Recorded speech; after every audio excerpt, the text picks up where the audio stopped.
Good evening, everybody. Hey, Roxanne, how you doing? Welcome to this episode of the Bizarre and the Unknown, where I'm joined with my good brother William Nighthawk, and we're going to talk about zombies.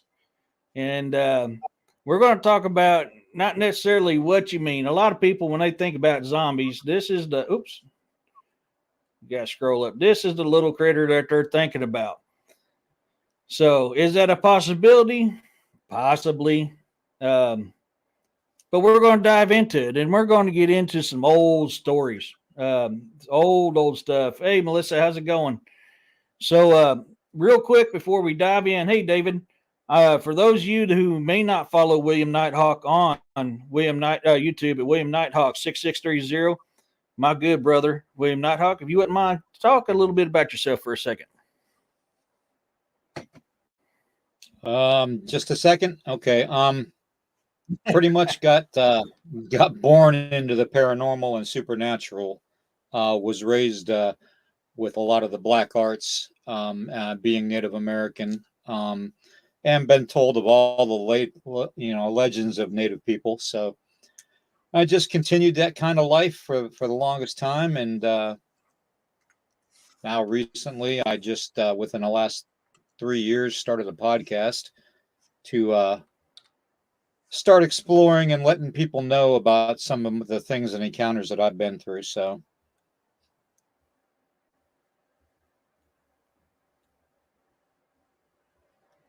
Awesome. So, for those guys who don't know, I follow William, or I co-host with William on Saturday and Sunday mornings on his Paranormal Brew, and I help him out every now and then on Friday nights on his Red Rabbit Hole. We cover a lot of interesting stuff, really, really good stuff. So, if you guys are not following him, definitely do. And I'll have his link up in the bottom here. And I always plug his channel at the end of my show every time. So, with that being said, let's dive into this. The zombies is an interesting thing. There's been several reports. I mean, you even got military training exercises that's been done for a zombie apocalypse that they claim was just a training deal. Why the hell are you going to train for Afghanistan for a zombie apocalypse? I mean, and there's military and governments all over the world that's doing the exact same thing. And there's an actual federal, zombie task force team. So if you got that, if there ain't no such thing as zombies, why do they have this kind of stuff, and why are they doing this kind of training? Yeah. Well, hey, then you got to think too. Yeah, then you got to think too, Eric. The CDC has protocol for it, and so does FEMA. FEMA has protocol for a zombie attack, a zombie virus. So, and I would imagine even the Vatican's getting involved because they've just put out a supernatural statement concerning all this bizarre and unknown stuff that is currently happening around us every day. Yep. Oh yeah. And I've got a bunch of notes on this, man. I have dug through some history in many different cultures dealing with this zombie stuff. And one of the things I want to hit is something new that has hit mainstream media. This is an interesting thing here. According to, oh my gosh, I forgot to put that news company down who done this one. I'm sorry. But according to this news agency, it reported, hey, Juno, how's it going? They say humanity is facing a bizarre new pandemic threat. Scientists have warned ancient viruses frozen in the Arctic permafrost could one day be released by Earth's warming climate and unleash a major disease outbreak. Strains of this Methocelia microbes, or zombie virus, as they are also known, have already been isolated by researchers who have raised fears that the new global medical emergency could be triggered not by an illness new to science, but a disease from distant past. And as a result, scientists have begun planning an Arctic monitoring network that would pinpoint early cases of diseases caused by ancient microorganisms. Additionally, it would provide quarantine and expert medical treatment for the infected people in a bid to contain an outbreak and prevent affected people from leaving the region. At the moment, analysis on the pandemic threat focuses on diseases that might emerge in southern regions and then spread north, said journalist Sean Michael Cavalier of Marcel University. By contrast, little attention has been given to an outbreak that might emerge in the far north and then travel south. And that in an oversight, I believe there are viruses up there that have the potential to infect humans and start a new disease outbreak. This point was backed by virologist Marion Koopmans of the Immersa Medical Center in Rotterdam. We do not know what viruses are laying out there in the permafrost, but I think this is a real risk that there might be one capable of triggering a disease outbreak, say of an ancient form of polio. We have to assume that something like this could happen. In 2014, Cavalier led a team of scientists who isolated live viruses in the Siberia and showed they could still infect single-celled organisms even though they had been buried in permafrost for thousands of years. Further research published last year revealed the existence of several different viral strands from 7 different sites in Siberia and showed that these could inflict cultured cells. One virus sample was 4,800 and 5,000 years old. This was reported by there it is. I knew I put it in there somewhere. And I'm going to butcher the name of this news agency, Judean. This is the largest virus and contains 500 genes that are able to mutate. Although a more recent relative of this virus has been found, studies shows that it does not affect humans. That being said, the older virus could still pose a threat. And this is something that just came out. Hello, Amber. Hello, Kyle. If I missed anybody, sorry. I was kind of reading this new news article that came out about this zombie virus that they found in the permafrost. So, I mean, this is something right there that kind of, you know, the stuff that William and I talk about all the time. You know, we've always talked about there's going to be another outbreak. And now they're coming out these news articles about this zombie virus they found in the permafrost. So, William, I want to pick your brains and everybody in the comment. Let me know what you think on this news article that I just read to you.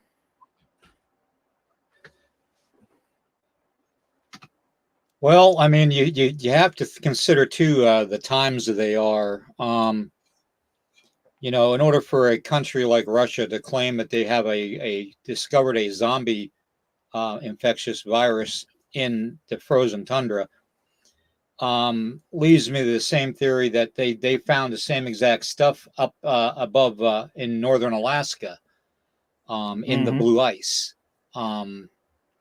There's zombified worms in the blue ice that were frozen in time up in Alaska. And it's always been for me to think that you're either going to deal with there's certain specific types of zombies. Okay, I hate to classify them all as into one group.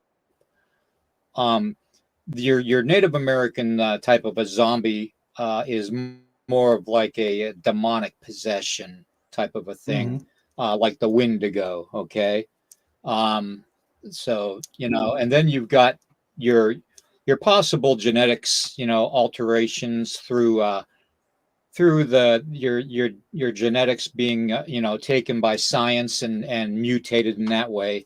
Then you got natural virus outbreak, which is more of a hand-to-hand contact type of an outbreak. But the way the world is going now, I would suspect more than ever the military would release some type of a toxic agent to make a zombie virus outbreak, whether it's to call the efforts of war or make a super soldier that, is already dead, so you can't kill him again, that type of thing. So it's quite a few different things. Mm-hmm. Oh yeah. And what I find interesting about that is if you guys are on the weirdo chat on that William has up on Facebook, I posted a video earlier. And what I find interesting, this video comes from military.com. Before I get to that, let me get to the, hey, Camo Dad, the permafrost can have many things that may be deadly once thawed. Eons ago, everything has a tropical, yeah. I mean, and it's kind of where we're getting to on that. False flag, it's another grain of function man-made virus. That's kind of where I'm wondering too, my friend. That's what I'm kind of wondering too. Yep. So, but what I find interesting is this was found in Siberia, and I found this video on military.com with a Russian helicopter pilot.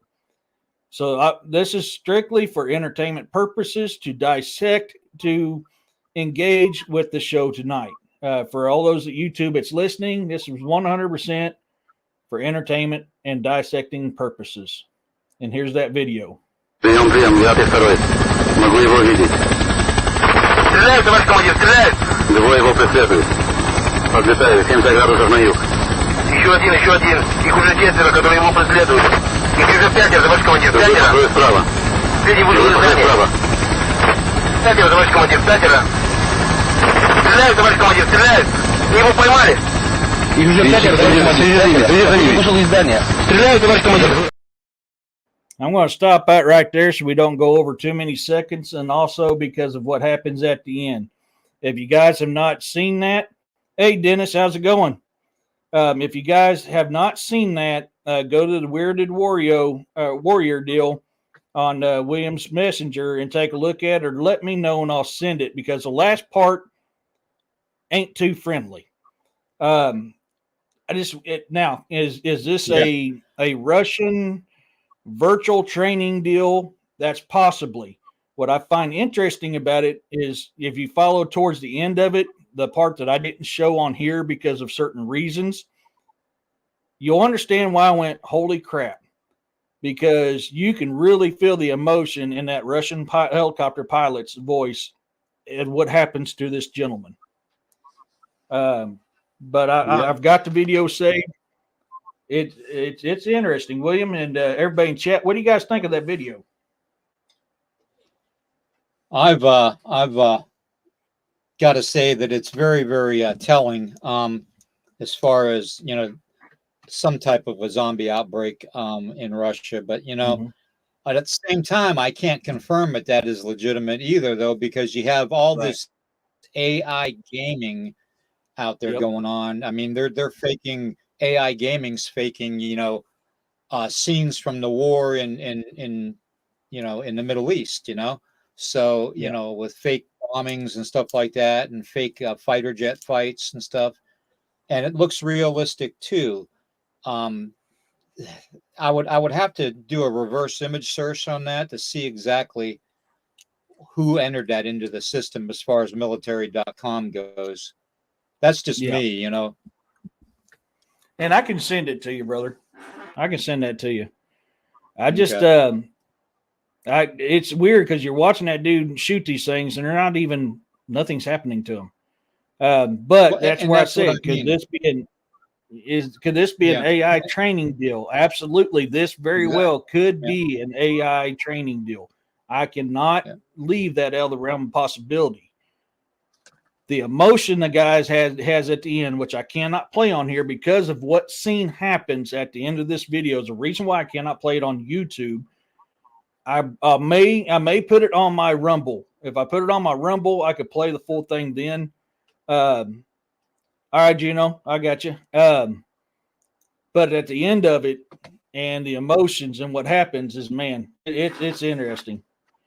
Dennis says, they look a lot like enhanced video game style of training. Well, it does, but that is exactly how the FLIR units look like on attack helicopters.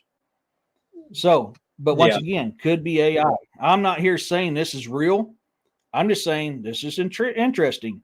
And if this is a military style AI training, why are they training for this? Now, if it's a video game, I get it. Don't know why they're putting video game stuff on military.com. I don't know. That's not my place. So I don't know. But I just found that interesting. I just really did. Yeah. It's very interesting. Dennis, has a lot of, knowledge on the zombie stuff too. So yeah, it could be, it very well could be military training, or it could be just a gaming system. Look at Red Dead Redemption. The graphics on that look pretty realistic when it first came out back in 2011.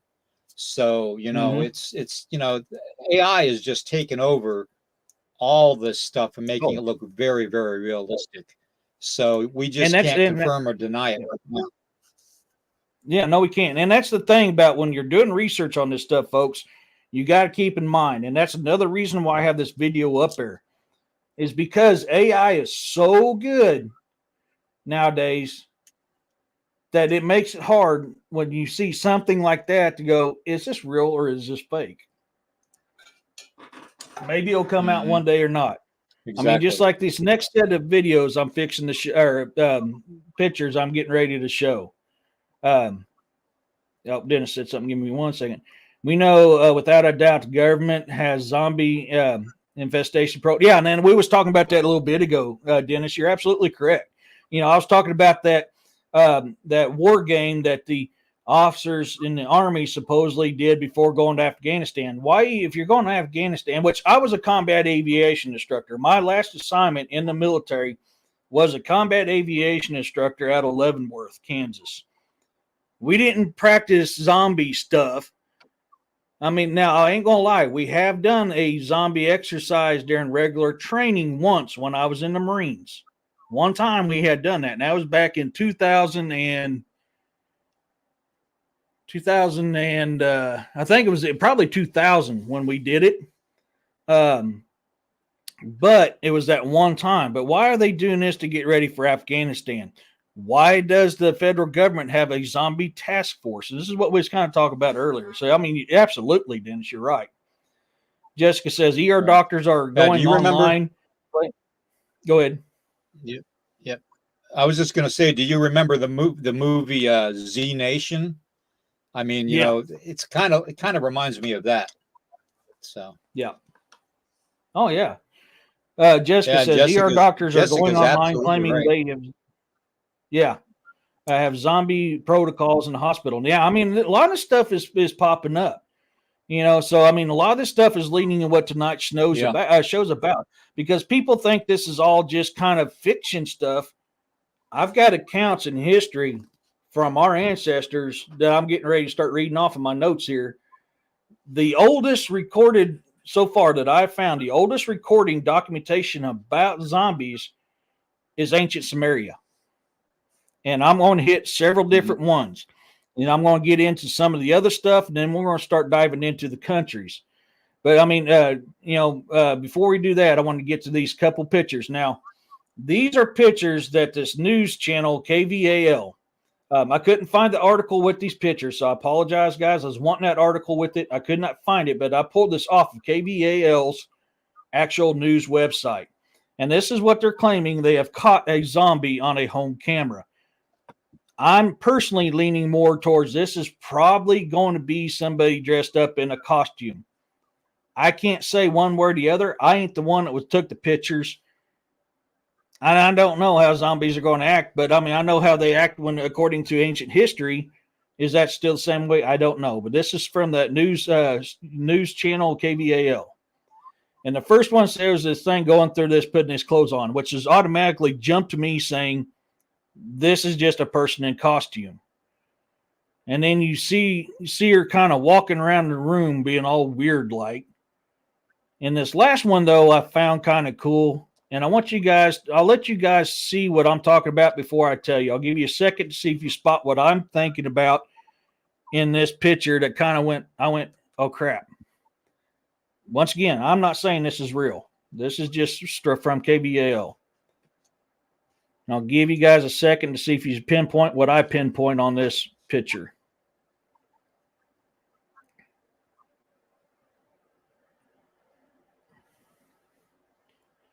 I could be wrong, but it sounds like I could be wrong, but it sounds like government science is not telling us planning on effect. Yeah, around the world. Yeah, it could be wrong. Yeah, I mean that's another thing we're going to talk about. I think they're getting us ready for. Dennis says, I think they're getting us ready. They are planting the seeds of preparation. That's what I'm saying. And in this picture here, guys, what stood out to me was her eyes. You see the reflection from the camera in her eyes. Now, William brought up a very good point backstage, and I have to agree with him on this. Is she on drugs? And we're getting that water reflection from the drugs, which is causing the reflection of her eyes. That is very possible, yes. Glowing eyes, yes, Cynthia. That to me is what, out of all three of those photos, is what stood out to me. The rest of them I chalked up as this is just a Halloween costume or somebody playing a prank. Yeah. I mean, well, to me, that's what it was. My first guess with that picture, Eric, is not to step on you here, but my first guess would be a one word, and that's fentanyl. We've all seen the fentanyl problem in the country now coming over the southern border. And all you got to do is drive down any street in Philadelphia, and you'll see zombies standing there in some kind of state of mind from the fentanyl that they're taking. You know, and they are zombie-like. But do they move fast? No, they hardly move at all, to tell you the truth. And then you got to figure, you know, what if the illegal drugs coming across the borders and into our country has some kind of parasitic added to it? Okay. So a parasitic would attach itself to our body internally, okay? And it could take over functions of the nervous system and all that too. And I learned that from the simple radiation treatments I went through in the hospital for the cancer. So, you know, it mutated me to a point too. So, but, you know, that goes without saying. But yeah, I look for it more to be probably a connection to fentanyl. Maybe it's advertising for fentanyl and that one with the zombie. So that's just my 2 cents. But you know, that's not to say that it doesn't happen, because you had that case in Florida where the cops had to shoot the guy and they killed the guy because he was eating another guy's face. I mean, that's clearly zombie actions, but it was under illegal drugs. So. Yep. And that you're right, David. And that's oops, I hit the wrong one. Sorry. Come here. There we go. You know, David brings up a very good point. Looks like pixelation from the light hitting the eyes due to the grainy photo. Low light causes that. Just my opinion. And you're 100% right. That is a very good possibility, David. Absolutely. Yep. And David would know too, because of his photographic experience. Yeah. And that's what I'm saying. But, you know, it's just weird how they're putting this kind of stuff on a freaking news station. That's why I put it up there. That is something I cannot hop on board. The only part of that photos, like I said, that I found interesting was those eyes. That was the only thing that ever stood out on me, because I wrote it off at first. There's that animal drug that, it's crocodile drug. Camo Dad just set it up there. That using the West Coast eats the skin and people act like zombies. Let me know if I had it right. Yeah. And another thing, you know, me and my friends joke around all the time because we call people zombies nowadays because they're always doing this and not paying attention. And people are getting hit in the streets and accidents are happening all over, workplace or whatever, because they're too busy doing this and not watching what's in front of them. I classify them as zombies, but that's just me. As William says, questioning everything. Absolutely right, David. Yeah, that's why. And that's why I put these up there, because I want you guys to kind of, for two reasons. One, this is kind of crap they're putting out on news stations.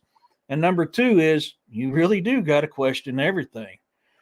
So let's hop into this. You know, there's on this here is the origins of the word zombie. And Hey, Monica, how's it going?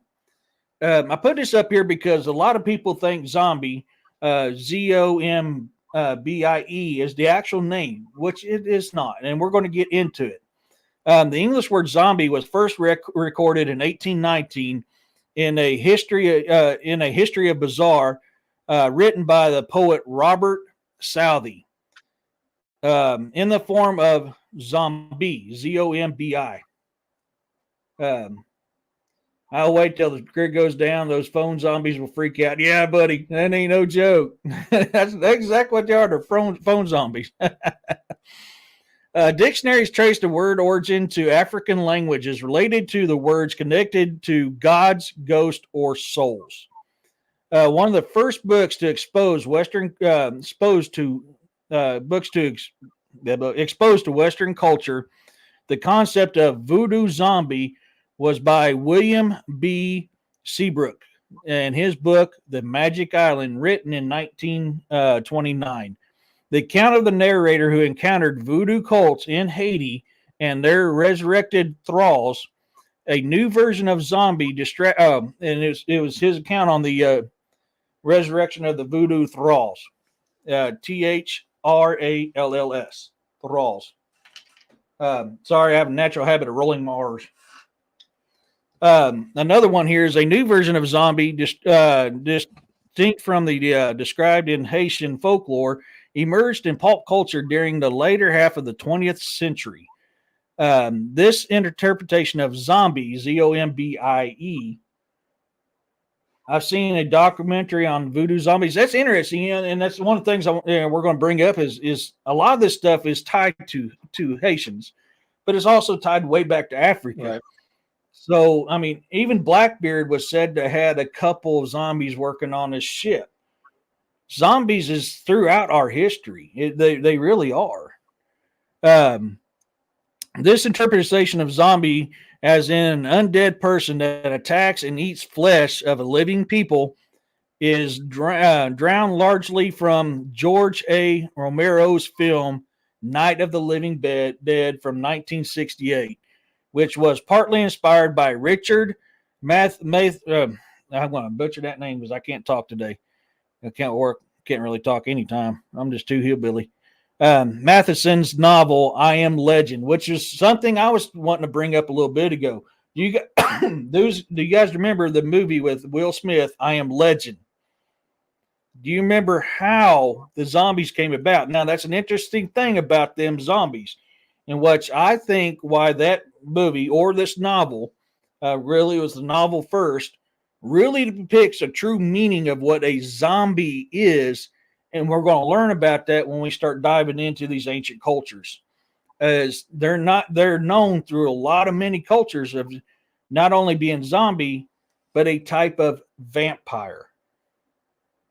So that's why I find that movie, I Am Legend, very interesting, or technically it first came out as a novel. Suppose a cure for cancer. You're absolutely right, Cynthia, which has always been my understanding. This is how this is going to happen. I've always thought, and this is how I felt, if it was ever going to happen was because of something like that. I don't own a phone by choice, and I'm better off work. Yeah, it's nice. I got to have one because of work, and I'm a single daddy, so. The word zombie is not used in Night of the Living Dead, but was applied later by fans. Following the release of such zombie films as Dawn of the Dead, 1978, The Return of the Living Dead, 1985, the later of which introduced the concept zombies that eat brains, as well as Michael Jackson's music video, The Thriller, 1983, the genre waned off for some years. So you see, oh man, I just hit my button the wrong way. You are doing some weird stuff today, dude. So we're going to start diving into these cultures and how these zombies came about. So I just wanted to give you guys kind of concept of how we understand zombies came from. And I wanted to kind of give you some new developments on this stuff. And that's why I had those news articles in there. They're going to starve to death if they try to eat my brain, Combat Dad. I ain't going to lie to you. Not a lot of brains to be had these days. They still strive.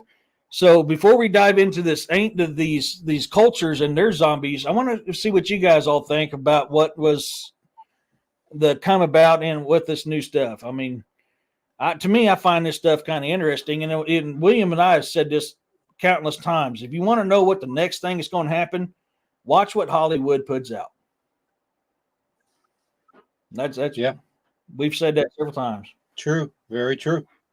Yeah, it's almost like there's somebody in Hollywood that is setting us up with information or leakage information to us so we can be prepared for it. So whoever that is, I thank them. But, you know, I really believe that if, I'm probably going on a limb here, but I would say that if there's going to be a zombie outbreak, it's going to be through illegal drugs. It's just, something down in my heart of hearts tells me that that's how it's going to happen. Because if you've ever seen the news clips and stuff of people on fentanyl in LA and Philadelphia and Chicago and how they're just so not even there. I mean, they're just gone. They're flesh and bone, just standing around and basically brain dead. I just, I just think that it's going to be something to do with fentanyl. I look for it to be a new strain of illegal drugs that'll probably start out with, the rich and famous people starting to do it and the sports athletes, and then right on down the chain. So, but that's just my theory on it. That's what I think how it's going to happen. But it could very well be supernatural. It could very well be, genetic. It could be, biological through chemical warfare. I mean, it could be anything really. But my first guess would be the fentanyl.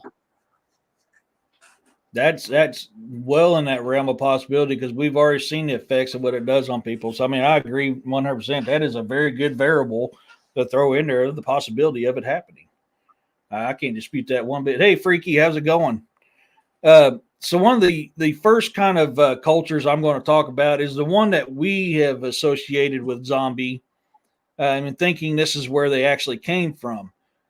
I've got reports from ancestors from a heck of a lot longer than that actually talks about it. But this is the first one, which is going to be the Haitian folklore about the zombie. Zombies are featured widely in Haitian rural folklore as a dead person's physically revived by the act of necromancy or of a boker.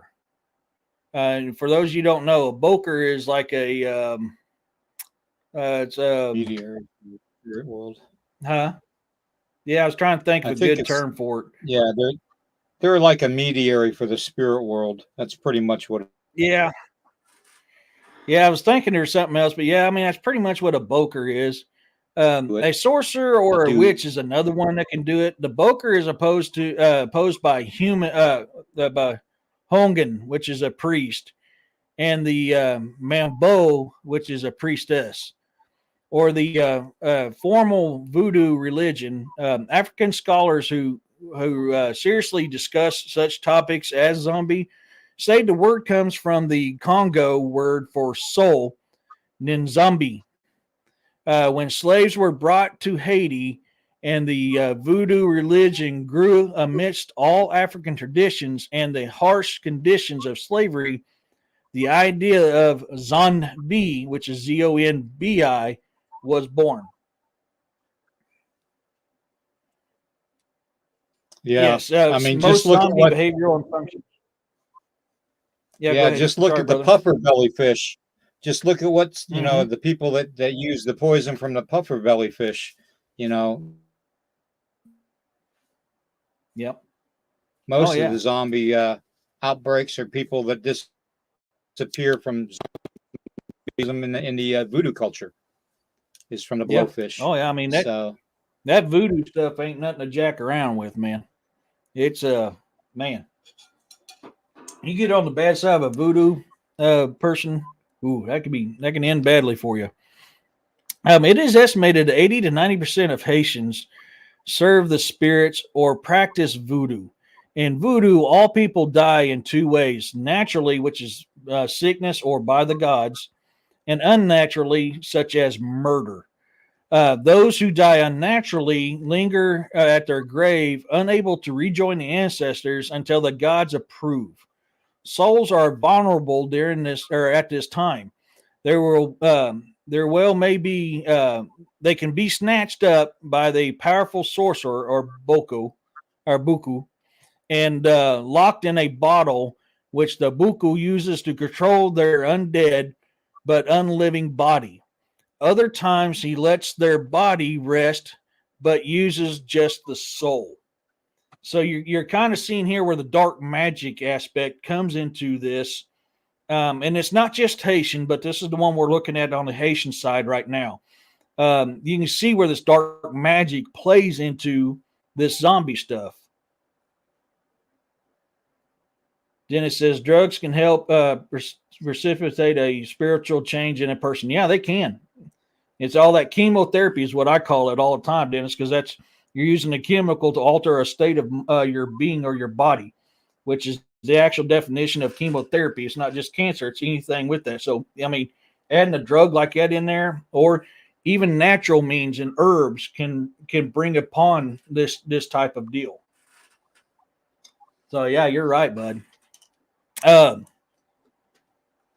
But that's what I find interesting, because they're going as we go through more of these ancient stuff, you're going to see where a lot of it's very similar. There's either dark magic that caused into it or something else which caused them to be this way. For Haitians, it's dark magic. This does not have this does not have an unpleasant, or this is not unpleasant for the soul or the body. Under the right circumstances, a hardworking man might prefer to continue working rather than lie waiting in the ground, especially if he is used by a buku to help with healing magic. More unsavory buku, though, could possibly kill a man to make a zombie, then force him into mindless thrall or worse, black magic and evil entities. Hey, Pancho, how's it going? I'd rather retire. Yeah, I don't want to be a thrall or a zombie. I don't want to be that. No. Zombies and bokos are found only on the fringes of the voodoo religion, belonging to the realm of secret societies, not the everyday praising of the gods. Awa, I-W-A-W-A, or no, that's an no, that's an I. Awa. Do Haitians believe that the dead rise and become at the best helpers and the worst and at worst slaves? To some, zombies are just folk tales. To some of them, zombies are just folk tales. In others, they are possible. They are possible as they're just more realistic as having a car crash. I mean, it's real to them. And still others, they are somewhere in between. Most are zombies as a metaphor for hard life without reward, a loss of control, or worse, a loss of faith. And that's just a little bit into the Haitian side of it with the voodoo. I didn't want to get too dark into it or too deep into it. Because, I mean, we could probably do a 2-hour show alone dealing with the voodoo and zombies. I mean, there's a lot there. Guys, let me know what you think on this Haitian side of it. Well, for the Haitian people, I mean, talk about living in fear every moment of your life when you're over there. And just knowing that all it would do is take a certain drug and a brief ceremony. And when I say brief, I mean 8 hours in duration, probably is about as long as they can. But they for the longest time, Haitian people, when they were buried, were putting a chain or a rope into the coffin connected to a bell outside on the outside of the ground. And if they actually were buried alive, which is the effect of a lot of people were buried alive in the 1800s from certain drugs or food or whatever, mostly ocean food. But they would ring the bell if they woke up and they were buried under the ground. So, even tales in Transylvania, in Romania, they still to this day, if they think somebody is capable of coming back or being buried alive, they still to this day will put a bell so they can ring it from being in the company. So I mean, this type of stuff is, like you said, it's been around for a very, very long time, with the first accounting of it being Sumerian, and we can tell from the Sumerian script, the text and stuff that's been found, that, they were the first actual culture to be introducing the zombie effect. So, I mean, it's a weird world. It is. And that's kind of funny you bring that up, Melissa. The true origins of the term graveyard shift was because of that. People would sit at nighttime at the graveyard listening for that bell and start digging them up. Exactly. So that's where the origins of the word graveyard shift came from. So yeah, I mean, it's cool. So we're gonna jump into something I'm a little bit more familiar with. Oh, go ahead. Yeah, go ahead. No, you go ahead. Go ahead. No, you're good. Okay. All right. I'm going to jump into something I'm more familiar with. Okay. I was just going to say briefly that when somebody is buried, like over in Romania or Latvia or one of them countries over there in the East, and they're suspected of either being, coming back from the dead as a vampire or something, or even a werewolf, they're usually buried with almost like a sword across their throat. So when they go to sit up, it takes their head off. Yep. And I've seen that done firsthand, as far as that goes, having that as a backup plan for not having them come back as a vampire or a zombie or a werewolf or whatever you want. But where does reality begin and supernatural, spiritual ideas end? I mean, it's not very far-fetched. Zombies are definitely not very far-fetched. No. Well, and you look at ancient Greece. The Greeks used to either put a heavy boulder on top of the body to keep it from coming back alive because they believed in zombies and vampires, or there had been reported in England where, because they'd ran out of places to bury bodies, they'd redig up old bodies and repurpose the old bones for something else. They would be digging people up and people would be trying to eat at them, and they would shove bricks down their mouth to keep them from biting them. So I mean, there's these kind of reports are throughout the world on this, on stuff like this, and to prevent it from happening. This next one, like I said, is kind of up my alley because of my family background, which is the Norse zombie, which is the Draugr. Now, a lot of people are going to think Draugr comes from the Skyrim game. No, Draugrs actually come from Norse mythology. I've heard that in some cases they was vampires. Yep. I mean, I had that up. Sorry. I thought it was a new one. I mean, that's with Freaky. That's with vampires and zombie votes. You'll find a lot of practices that were used to prevent zombies coming back or vampires coming back is the same practices they use on each one of them.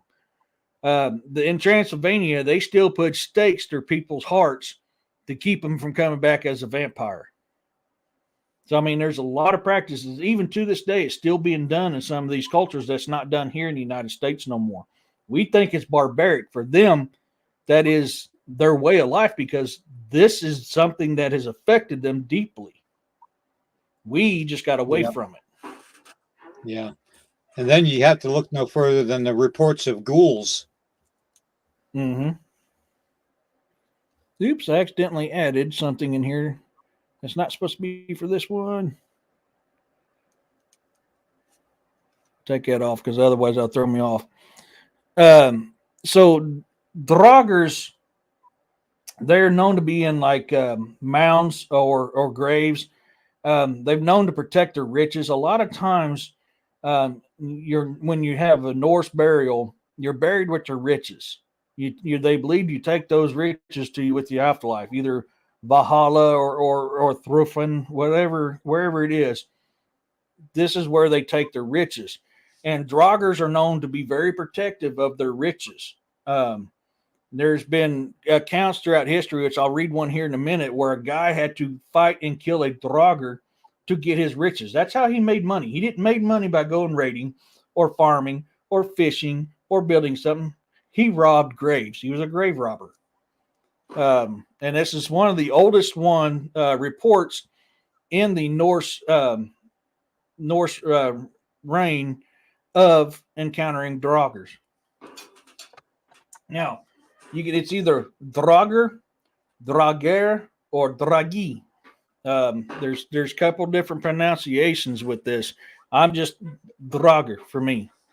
Now, if it's D-U-R,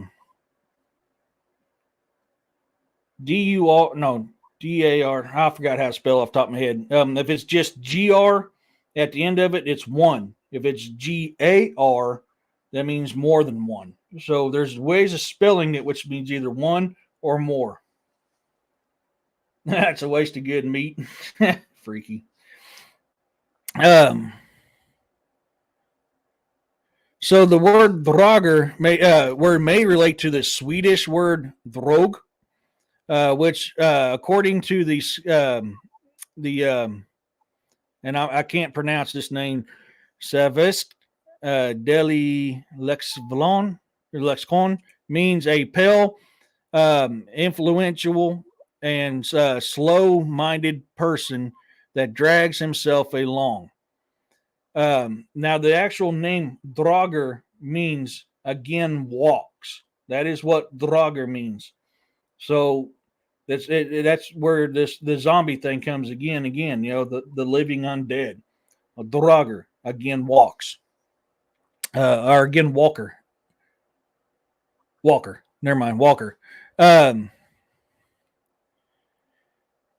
medieval context, they have also been called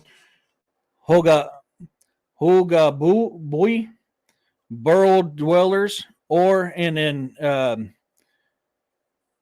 after Tigana, they once again was again Walker. Is another name. Many Draugr have some type of connection to burial mounds. Oh yeah, that's the kind of stuff I was talking about. Okay, I'm repeating myself on that one. Hogabort in the Norwegian word translations into mound breaking. This is what you call a grave robber. I mean that is. Oh, my mouse ain't working. Come on, dude. There you are. Freaky, that is possible. Although golems are not well known in Norse mythology, but I can't rule that out. Yeah, I know a lot of them. Monica. I do. I know a lot of them. I don't know about that, Freaky. The way you come up with some stuff sometimes, I wonder. But your Hogabort is a grave robber. Gretti's saga, written down in the 14th century, tells a story of Grettir Asamondrason, an Icelandic outlaw living in the 11th century. Grettir decided to break into a mound in order to get his hands on the old man's treasures. And and it is in here that he has gotten is where it's told that he had to fight the Draugr. Carr has become a living dead man. This is the man he was trying to raid. Has become a living dead man. Jealousy guarding his own. Then this is another common thing with Draugr. They're very, very protective of their riches. They'll kill you. These are the type of zombie that's known to use weapons. Also, it has been reported that they know how to use magic, and that's where a lot of stuff from that Skyrim game comes from, is these ancient stories. So you're seeing even the undead here, these type of zombies know how to use magic. So, I mean, it's something to consider too. Which, if it comes to the brain eating ones or the Draugr, I'd rather be the brain eating ones. If I got to fight them, at least they're one pop to the head, or you can kill them. Like a Draugr, the only way to kill a Draugr is you got to cut its head off, burn its body, and put its ashes out to sea.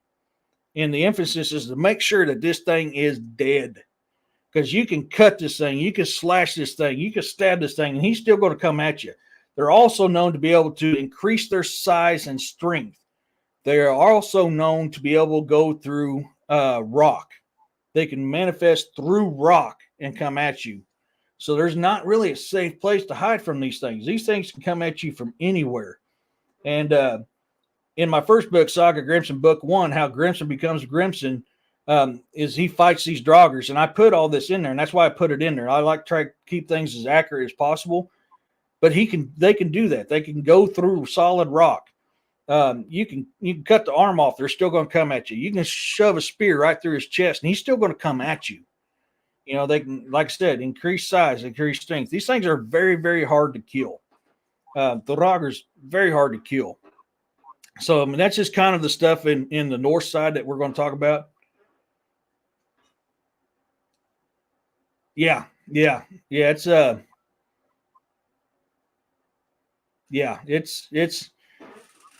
there's some Draugrs are bad. They're bad. They're some of the worst I've seen throughout a lot of these cultures to deal with is them. I mean, I don't know how much you know on Draugrs, William, but I mean, they're bad boys. Now, when it comes to the Nordic stuff, I'm not really too versed on it, but you know, it sounds to me like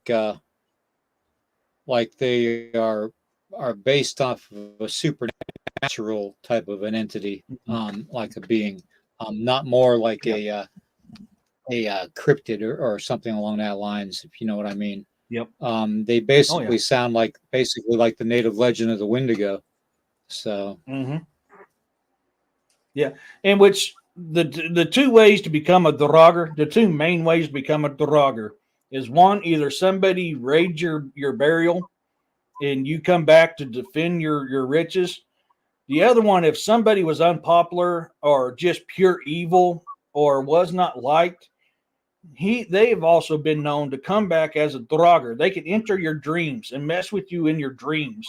They will wreak havoc on the living.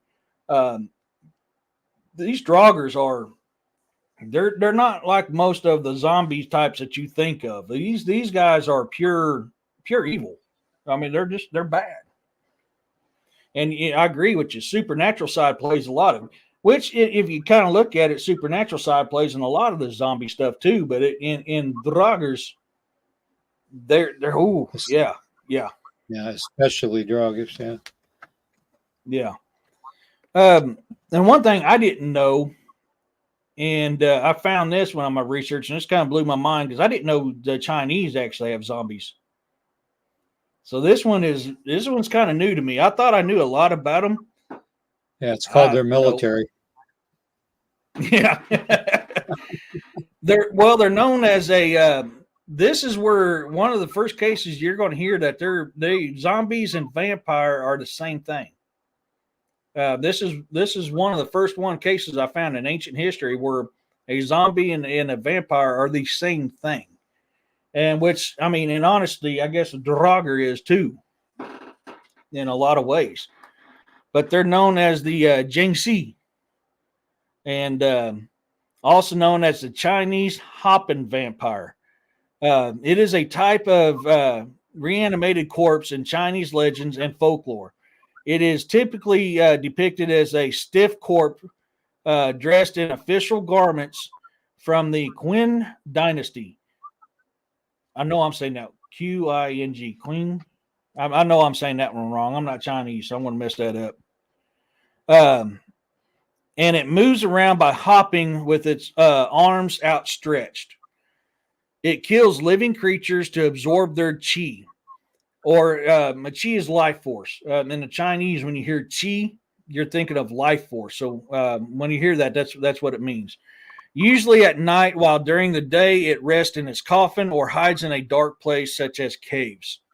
And there you get near coffins with the vampires and stuff again in nighttime only. And that's the way these type are. The Qin Dynasty scholar Xi Zorlan, I messed that up, states that the causes of the corpse to be reanimated could be classified in either of two categories: a recently deceased person returning to life, or a corpse that has been buried for a long time but does not decompose. Some of the cases for this are the use of supernatural arts to resurrect the dead. So there's this black magic again. I mean, once again, we're getting right back into that black magic with these zombies. Spirits possessing of a dead body. A corpse absorbs significant amounts of yang qi to return to life. A person's body is governed by 3 huns and 7 po's. The scholar Yon Mi wrote in his book Zibu Yo that a person's hun is good, but the po is evil. The hun is intelligent, but the po is not so good. The hun leaves his or her body after death, but their po remains and takes control of the body. So the dead person becomes a yangzi. So this is where you're seeing a lot of. Now we're getting outside of the black magic side, but you're getting inside to the possession side, where the evil spirit possesses the dead body, which we talk about all the time how demons can do this stuff. Demons take possessions of things, and they take shapes of things to scare you. Yep. Could that be what this is? I don't know. Demons are the original shapeshifters too. So, right. So I mean, I found that in there. I was like, man, I didn't even know about I've heard of Zhangzi before, and I never put it together. Even with all the Chinese movies I've watched where they're fighting zombies, and I never put together they're calling them Zhangzis. And when I read this, I went, oh crap, yeah, okay. I forgot all about this. I thought it was just some kind of movie deal that they had on, to everybody in the world was on that zombie craze for a long time. Come find out they're real things. They're actual deals. The dead person is not buried even after a funeral has been held. This is another way they can come back. If the person is not buried after a funeral is held, the corpse comes to life after it is struck by a bolt of lightning, or when a pregnant cat or a black cat in some tales leaps across the coffin. I remember hearing something about that a long time ago, but I thought that was actually tied to something else. And maybe it was this that I was thinking of. Another one is when a person's soul fails to leave their deceased body due to improper death, suicide, or just wanting to cause trouble.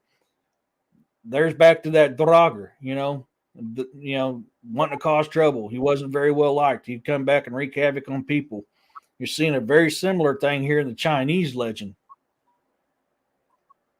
Another one is a person's injured by a Zhangzi, infected with the Zhangzi virus, and gradually changes into a Zhangzi over time.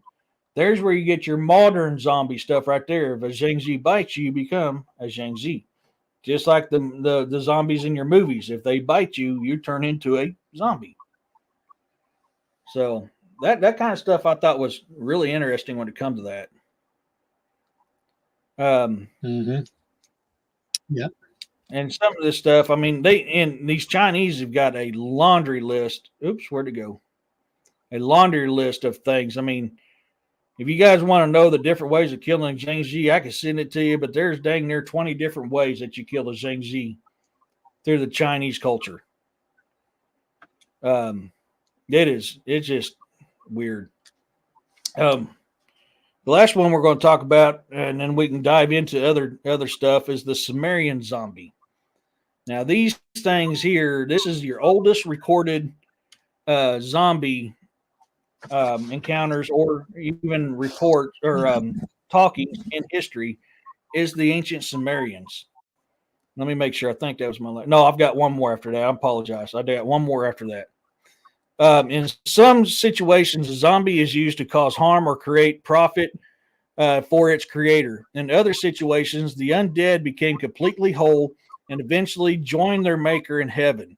The earliest reference to the undead in literature appears in Sumerian epic poem of Gilgamesh, composed of back in 2700 to 2500 BCE. So, hey, Glades, how's it going? No.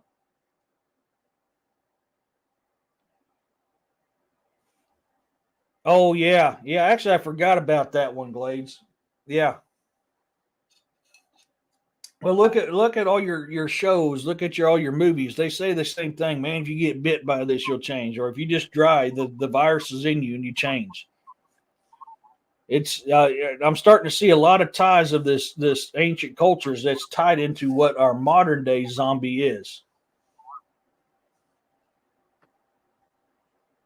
Oh yeah, yeah. I forgot about that. The lady in the bathtub from The Shining is kind of a zombie like. Yeah, I've only seen part of that movie. I'll admit I've not seen that movie all the way. Kind of kicking around if I actually do or not. I mean that is a really wicked movie. Wicked. Since today in Halloween, we will probably be seeing lots of small children dressed as zombies wandering out and about later tonight. This is from a. I actually got this from a deal. I forgot to take that part out. Sorry, guys. You may be surprised to learn, however, the zombie legends are nearly as ancient as written itself, and the earliest reference to them come from the oldest literature known to man. The earliest clear reference of zombies came from the Akkadian epic Ishtar's descent into the netherworld, which is based on an earlier, much more detailed Sumerian origin about the goddess Inna. So this is I put this in here because there's the kind of the history of the story about how zombies came about. In both versions, the goddess is questioned. This is going to be both the Akkadian and the Gilgamesh one, or the Sumerian one. First is going to be the Akkadian. I shall smash the. Sorry, I got ahead of myself there for a second.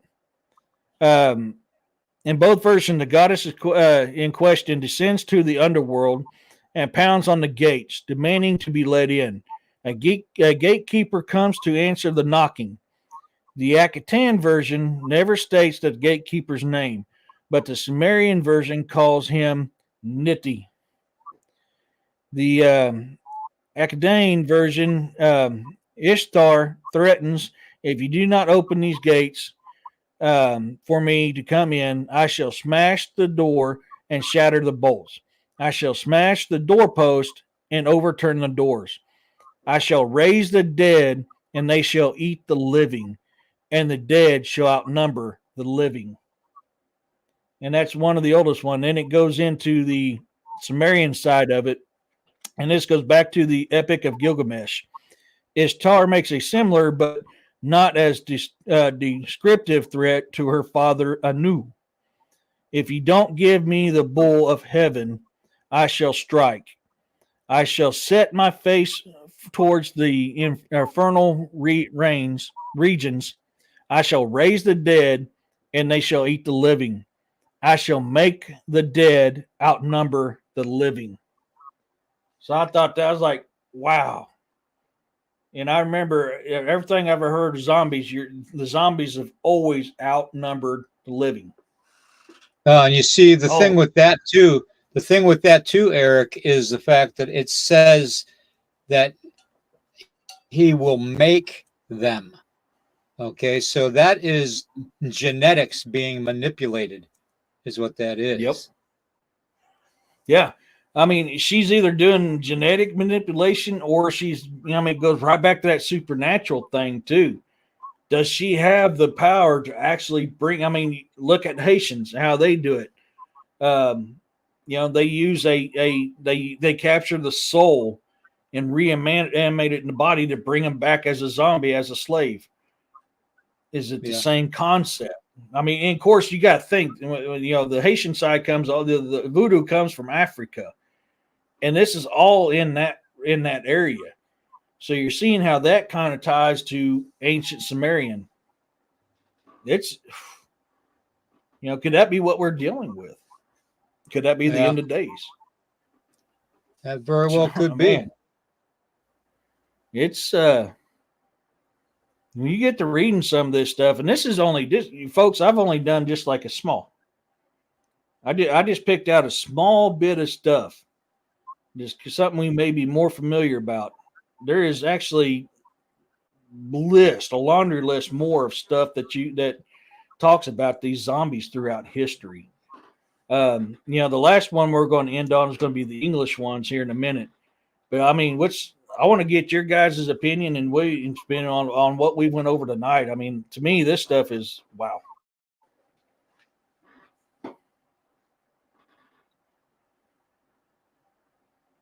Trying to get my thing set up here. Sorry. That's all right, man. Take your time. But go ahead. I want to ask Glades something too, though. Do you remember the report of the young, like a 13-year-old girl taking garbage cans to the end of her driveway, and there was an electric gate, and she had to put the garbage cans outside the driveway in Florida, and she said that this big muscular type of a zombie attacked her, and she was screaming. He had her pinned on the ground and was going to take a bite out of her, and her older brother, who was 16 at the time, basically opened the gate up, and the gate and the brother knocked the zombie off of the young girl, and the young girl ran and got her father, and the young man, the 16-year-old, was pinned down by this thing, and this thing was drooling and everything, and trying to bite him also, until the father came out and punched it in the head and knocked it off of him and got his son back inside the property and put the gate up. As soon as the gate was closed and they were out of sight, the zombie lost all interest and walked away. Now, that was actually in a police report down in Florida, and I can't remember what county in Florida it was reported in, but I asked, if you ever heard of that. Didn't that take place around Orlando? I'm not sure exactly. That's just it. It was a few years ago, quite a few years ago. Yeah. Oh, you don't remember that, Glades? Oh, wow. That was big news. I remember that time frame. Yeah, that was the same time frame that the cops actually unalived that one zombie that was eating the face off of that man by the interstate. That was on, I think it was on bath salts. Bath salts was the drug of choice that did that. Yeah. Well, and think about it. You remember around, I think it was mid 80s. What was that they were on, man? Cops would just mag dump, and the guy would still come at him. What was that drug they were on back then? Oh my gosh. I think they even called it the zombie drug back then. I can't remember what it was on, man. Only thing I remember is the bath salts and the fentanyl now. Yeah, there was one like in the mid 80s I can't remember what drug it was, man, but you smoked it. Generally it was smoked. Sometimes it was sniffed, but it was generally you smoked it. And like that would be you lost all control. Huh? That would be opium then. It might be, but it's not the term. I can't remember what the term of it was. Man, that was a long time ago. But if you took it, you lost all control. And it was a type of meth, I'm thinking, but I can't remember what they called it. You lost all control of your mind, and it's like you gained superhuman strength.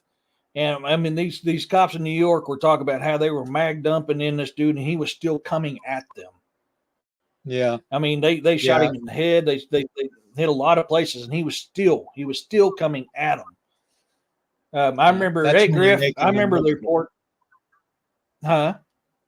That's when you take aim at their kneecaps and make sure they can't walk at you. Yeah. No, actually, if I remember right, he was still coming because you lost all pain. You felt nothing. And I believe in the 80s, they were coining that the zombie drug. But I mean, he was shot, all over the body, even in the head, and he was still coming. And again, if I remember this one report that I'm thinking of, he was on top. Yeah. He was on top of a roof in New York when this happened. And I think what finally slowed him down, it didn't stop him, but slowed him down, is he fell off that roof. And this was probably, I think, 10-story high. He fell off the roof and slammed and bounced off the concrete. And they were able to handcuff him, but he was still kicking and screaming. Huh? I said, Bumbles do bounce. Yeah. Yeah. I mean, and they got him back. They got him into the hospital, and he was still tearing up the hospital bed, and he did not quit until the stuff left his system and he was dead. I mean, the whole time this guy was dead, and he was still doing all this damage. Right. I remember that in the 80s. I mean, that was like mid to late 80s when this came out. So, I mean, you're looking, this is another incident of chemical-induced zombieism, basically. Yeah. Yeah, I remember the reports back in the 1980s of a certain guy here on the East Coast at one of the, bigger hospitals around here in the Baltimore, D.C. type of an area.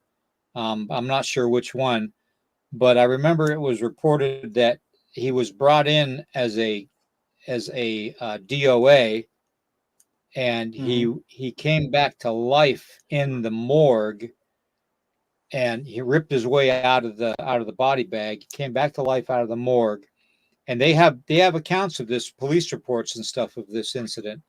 And this individual proceeded to go to the end of the hallway, chased by the armed security, trying to tell him to stop, and he wouldn't listen. And that individual jumped out of the 3rd-story window, and the armed guards ran to the window. And as the cops pulled up, they all witnessed this thing landing on its feet and running down the street faster than any human was able to run.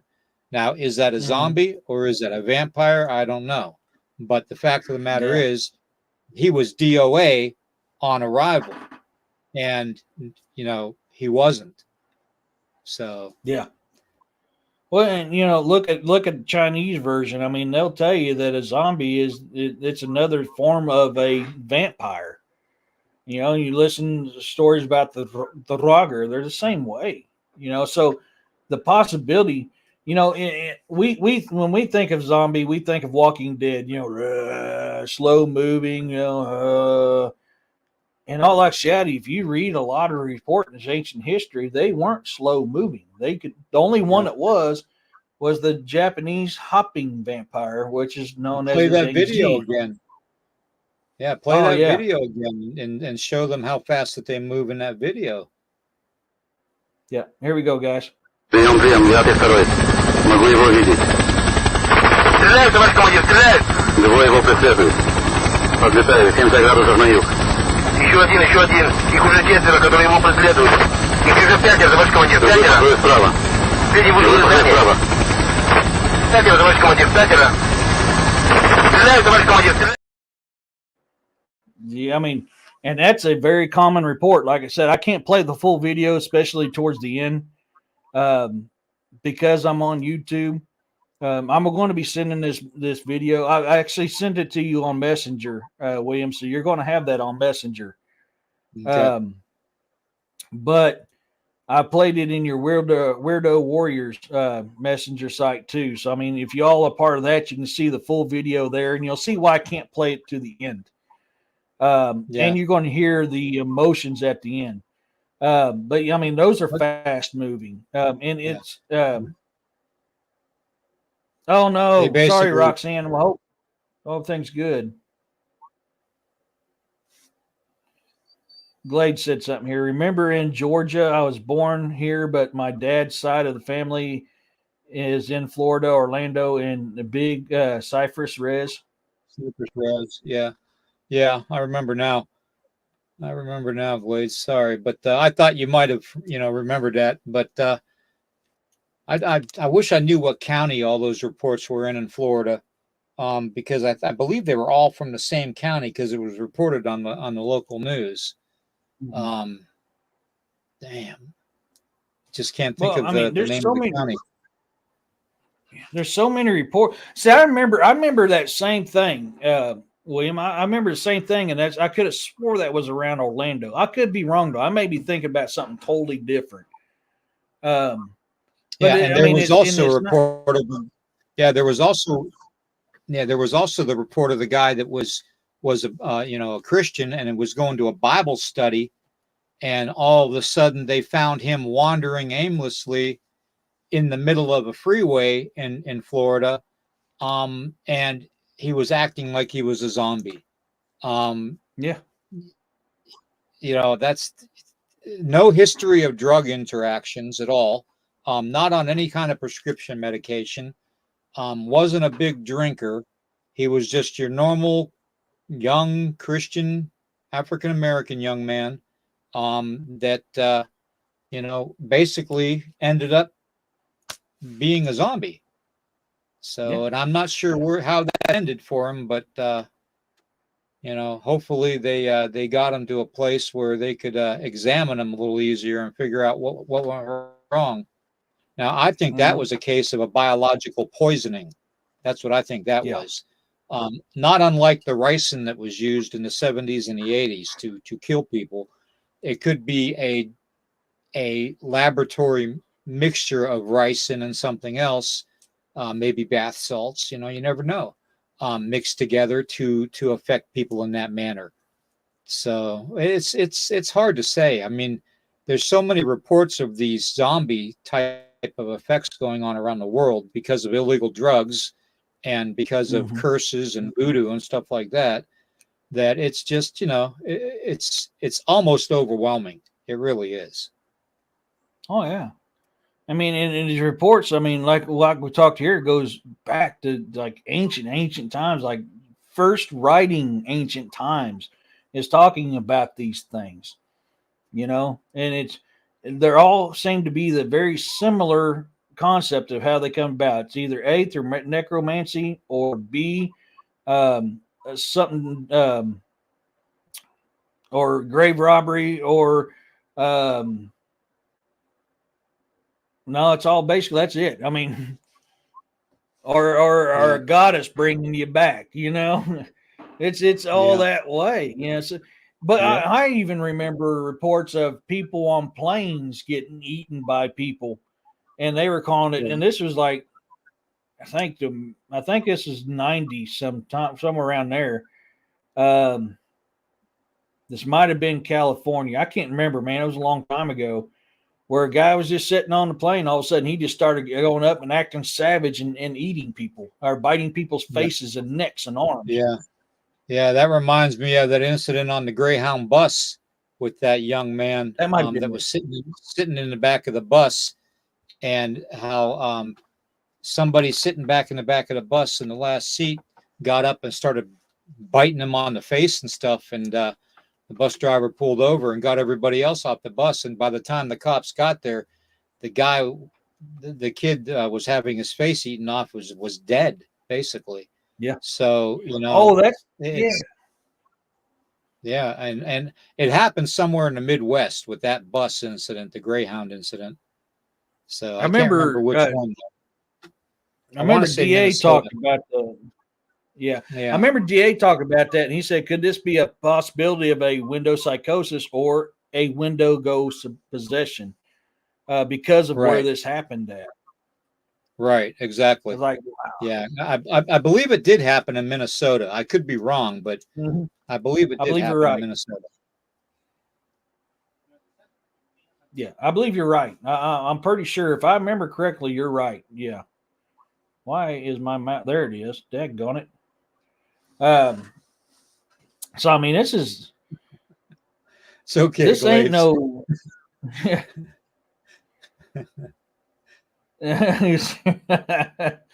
Is Osceola. Yeah. When I first saw your pick, Glades, I was thinking Cherokee. Now some of these earliest reports in England or Britain back then had been Britain. Some of these reports date back to 13. Where was it? Oh no, I'm sorry, the 12th century. Yeah. You know, and similar accounts popped back up during 1370, and they seem to take place during the plagues.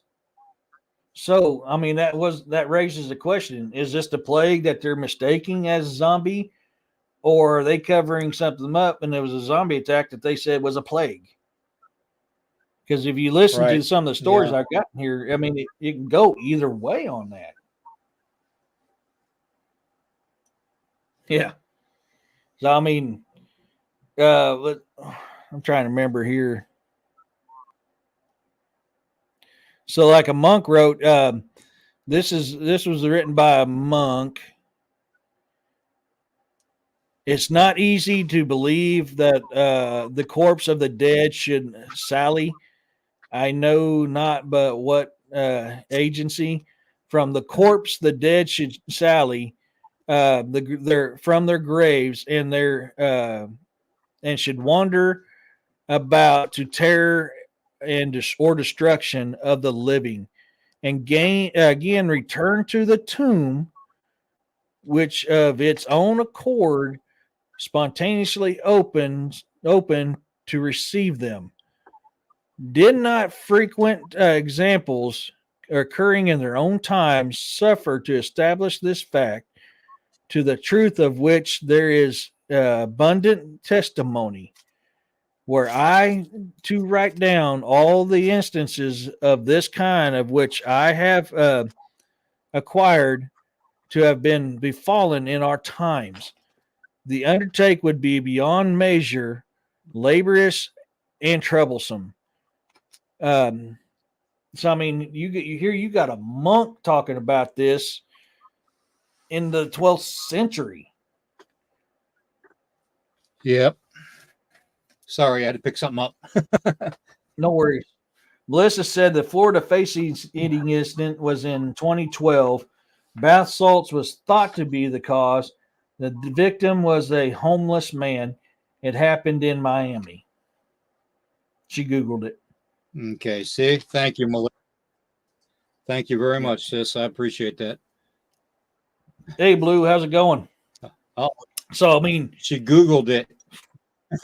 Yeah. That's AI. We She can't trust Googled. AI. Yeah. So, I mean, this is, you can't deny what's out there, folks. I mean, this is, we hit, like I said, a few of this stuff. But to what I find interesting, and I never put this together before, is how similar zombies and vampires seem to be, and how in ancient cultures they are pretty much the same. Right. So, I mean, could that be a type of vampire? Right. Exactly.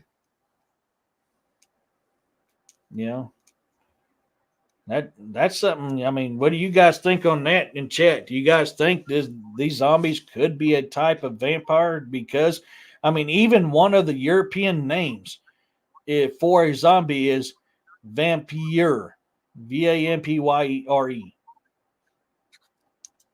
So, I mean, it's. Whew. I never really put the two together until doing, research on this stuff going, holy crap, these things kind of hit hand to hand. Right. Exactly.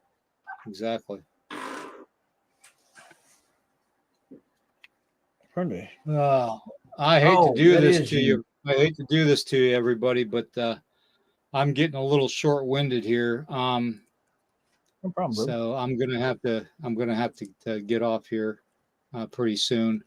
But much love and respect to everybody, and thank you, Eric, for having me on. I appreciate it very much. This subject is one that we probably could even do a part 2 to. So, yeah. But until I see you all again, I wish you all nothing but happiness and love and light. Okay. And stay blessed and question everything. Okay, guys? Question everything. All right. Just don't believe your eyes. Use all your senses. Okay. Heck yeah. All right, brother. Thank you for coming on. It's been an honor. Yep. Thank you, guys. Take care, Eric. We love you guys, and we'll see you all later. Okay. All right, brother. Take it easy. Okay. So, and tell that daughter of yours I'm very, very proud of her for graduation. So. Oh, I will. Yes, we're trying to get her set up so she can head to college here in a few months. Yeah. So. Very proud of her. So. All right, everybody. Have a great night. See you, my brother. We'll see you. So, yeah, guys. Getting on to where was it? So freaky in most cases, except for the Chinese one, they weren't slow moving. They ran fast. They were very fast, very strong. So far, the only slow moving one I knew of was the Chinese one that they call a Zhengji. So, it's hard to say.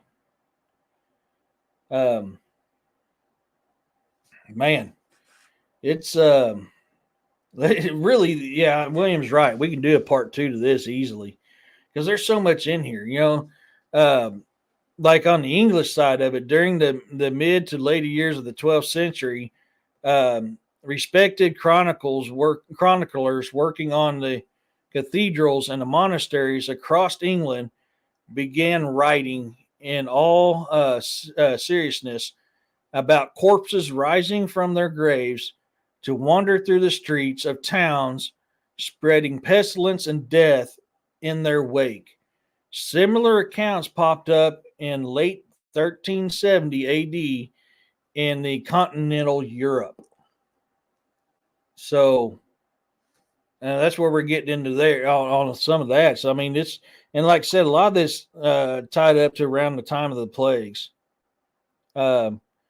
And that gentleman, that monk I was talking about earlier, William of Newburgh, he goes on and added in a reference to another laborious and troublesome, another incident that Bishop Hugh of Lincoln, which is London nowadays, if I remember correctly, had been warned such things often happen in England.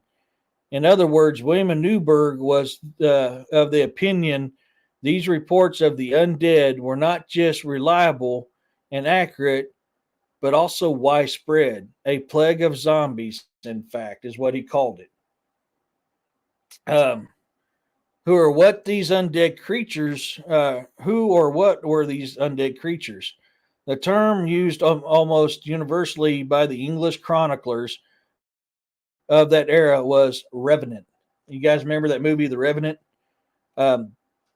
This is the basis of it right here. But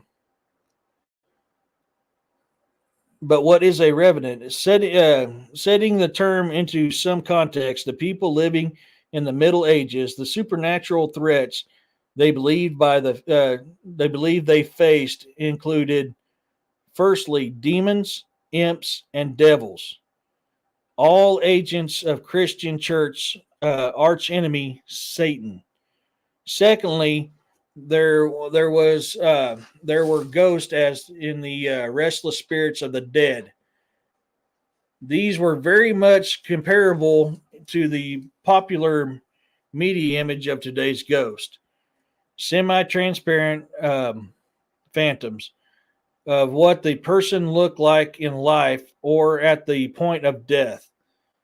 Anne Boleyn with her head tucked under, one of the instances, Anne Boleyn with her head tucked underneath her arm. Thirdly, there were revenants, and this is where they're talking about the Davids, or this is where they're talking about the zombies. I haven't looked down and seen the chat and seen David said something. You have a great night too, buddy.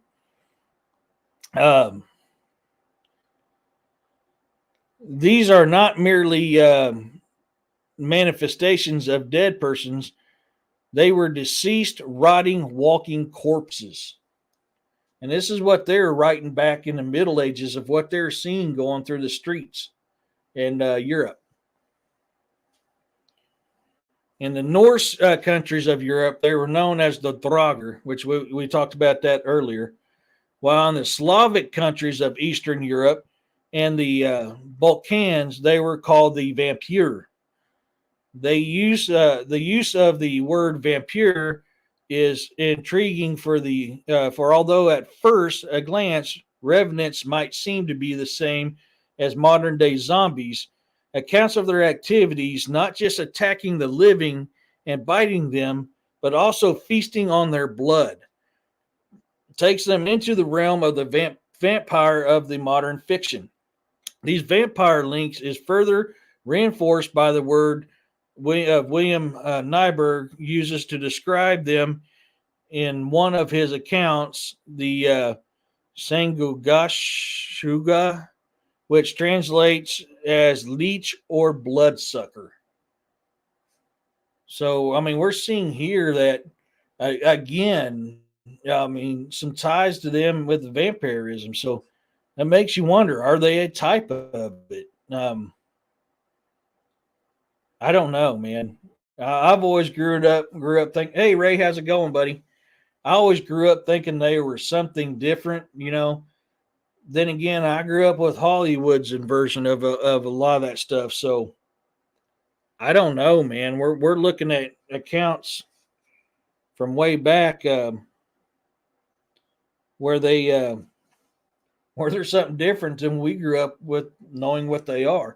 But I mean, they're all pretty much the same. It's usually, some kind of dark magic that brings them back. There is an instance of white magic doing it, but black magic bringing them back, or a deity of some type bringing them back, or messing with their graves bringing them back, or they weren't happy being alive and they were unliked and they wanted to torment the living, which seems to be the common thing. They're either A, they were a slave, or B, they want to wreak havoc on the living. Man, what's your guys' thought in the chats on this stuff? I mean, this is some new stuff, that some of the stuff I didn't even know about. Like I said, I grew up thinking one way.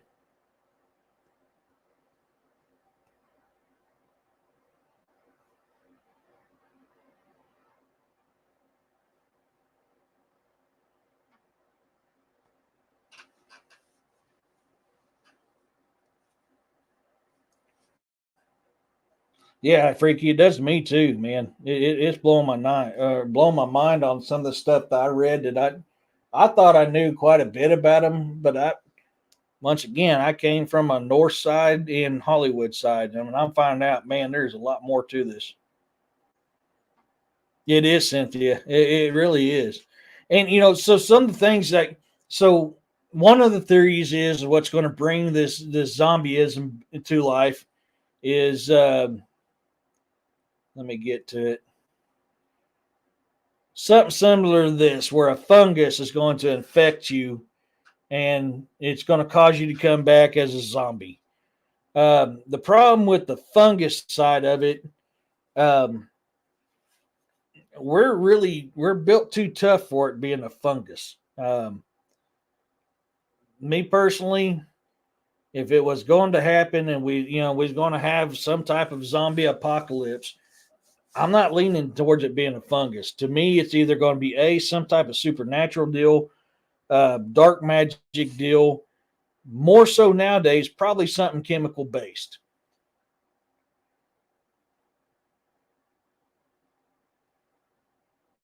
It's not a fun guy if something's making you're a zombie. Yeah, making you a zombie. Yeah, dude. No, it's really not. I mean, and voodoo they talk about, some of the good voodoos, priest or priestess turn you that way to help you make healing magic. I don't even think I want to become back that way either. I really don't, because every bit of this just screams evil. That's my opinion, but to me, every bit of it screams evil, and that could be because of my upbringing. That absolutely could be because of my upbringing. But I mean, these things can run fast. I mean, they're strong, got a hunger. They're mindless. It's wicked, and that's kind of where I leaned at too, and that's why I was talking about earlier, Cynthia. Is I'm really leaning to it more like I Am Legend, which was originally a novel, and but the movie was good. The movie is really good. And when I seen that movie, before I even knew there was a novel out about it, to me that spoke, this is how it actually happened. But even in that movie, I Am Legend, the zombies were like vampires as well. So there again, could that be a possibility? Studying ancient history will tell you that is a possibility. But I agree with you. I think it's going to be more along the lines of something like I Am Legend. And I mean, granted, like we talked about in the beginning when I was reading them news articles about the zombie virus found in the permafrost. That could be the start of it. Hey, Woo, what's happening? That very well could be the start of what brings this about. Because they're already setting up for quarantine, situations and countermeasures and stuff like that. If you don't think it's going to happen because you studied a newer style of that virus, but yet you're setting up for containment issues and breakout protocols, tells you they're kind of hiding something when it comes to that. Heck yeah, bro. Yeah. No joke. And it's like I said, with all these, the one I definitely don't want to face would be a Draugr, because they seem to be the hardest ones to kill. I can read a couple of the Chinese ones, man, but the Chinese has like a laundry list of ways that you kill these. So, and this is how they say you take out a Jiangji. A mirror is the essence of a liquid metal. It is dark on the external, but bright inside. Jiangjis are known to have said to be terrified of their own reflection. Interesting. What else do we know that either can't see its reflection? Vampire. No, I don't want to date one either, freaky. Heck no. Items made of wood. There's the wood again. From a peach tree. Peach is the essence of the 5 elements. It can subjugate evil auroras and detour evil spirits. A rooster's call. Evil spirits will withdraw from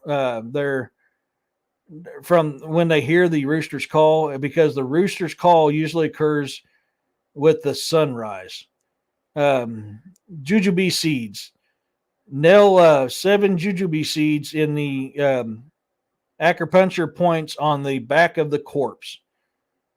Fire, which is another common one. I mean, even in the Draugr, you heard you got to burn the corpse. You got to cut the head off, burn the corpse, spread the ashes out to sea. That's how you kill a Draugr. So you got it here too. I mean, when set afire, the sound of crackling flames Blood rushes forth and bones cry.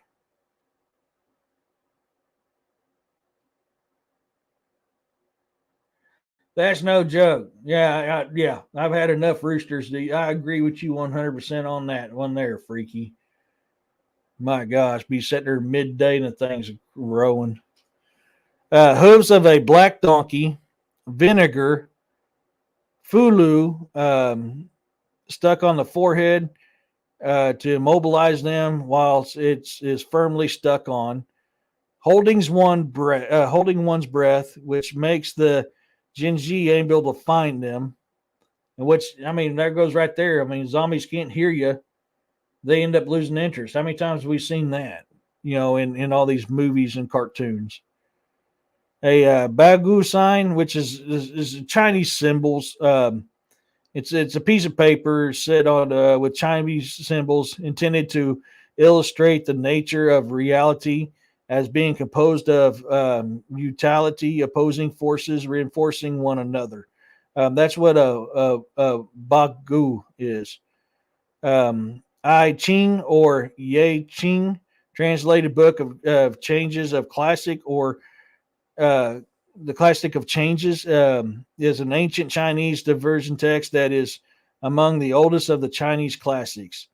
A Tung Shu, mastering one's qi.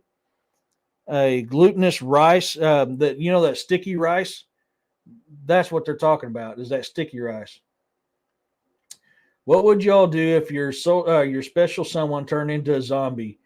Would you look up hoping for a cure or what? I would for a time, but only for a time. I mean, I ain't going to wait forever. Because the longer you wait, the more chance it's going to come get you. The adzuki beans is another one. A handbell. Threads strained with a concoction of black ink, chicken blood, and burnt talisman. Blood of a black dog. Stonemason's awl. An axe, a broom. Dropping a bag of coins can cause the Jinju to count the coins. Interesting. I wonder where that sounds familiar. The Rougarou. I remember something about a powder that is used to cause in the case of zombies, but also skinwalkers. Yeah. Are you thinking about white ash? Can't remember.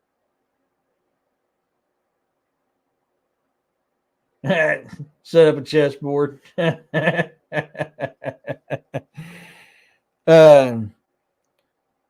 To subdue a hopping vampire, the person must take, and for those you just came in, the Chinese Jinjing is a vampire, but also called a hopping, or is a zombie, but also called a hopping vampire. Subdue a hopping vampire. The person must take a thin yellow piece of paper and write out a distinct spell in chicken's blood, which will then be attached to the vampire's forehead.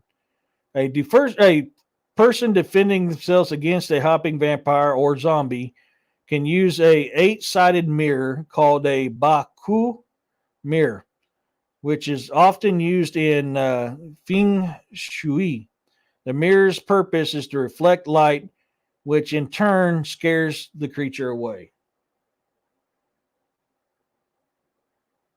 Okay, yeah. I was trying to remember. I think there's so much on Legends, it's hard to keep track of all of them, but I think I remember hearing something about that as well, Glades. I just realized something. Nighthawk Podcast is the only channel I've ever been on a guest on. No kidding. That's shocking. Let me know what you got. I may work something up. We can get you on a campfire chat. A sword charged under the light of a moon made of Chinese coins can be used in an attack against one. To stop a hopping vampire, or zombie as they call it, or zombie, but they call it a hopping vampire, in its place, take a small amount of blood and place it on the creature's forehead. To banish one, a person can throw sticky rice at the creature, drawing out the evil in it. So that sticky rice we was talking about is where that plays in. So I mean, it's just they, like I said, they got a laundry list of things to who's to say what actually works? Because each culture has a different way of getting rid of them. So, oh, we're coming up on that, but I got to set you down for a minute. I do. Don't look at me that way. Pain in the butt. I know. You're telling me it's getting close to bedtime. You know what day it is. On her butt. Well, and that's the thing, Ray, is if you notice with these vampires, a lot of the ways that they tell you to kill a vampire seems the same ways that you kill a zombie. And then, like I said, there's counts. I mean, where many times where a vampire or a zombie seems like a vampire.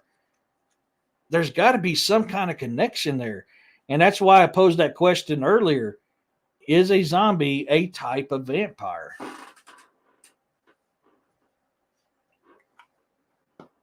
Yeah, we know there's many types of vampires. Could zombie be one of them?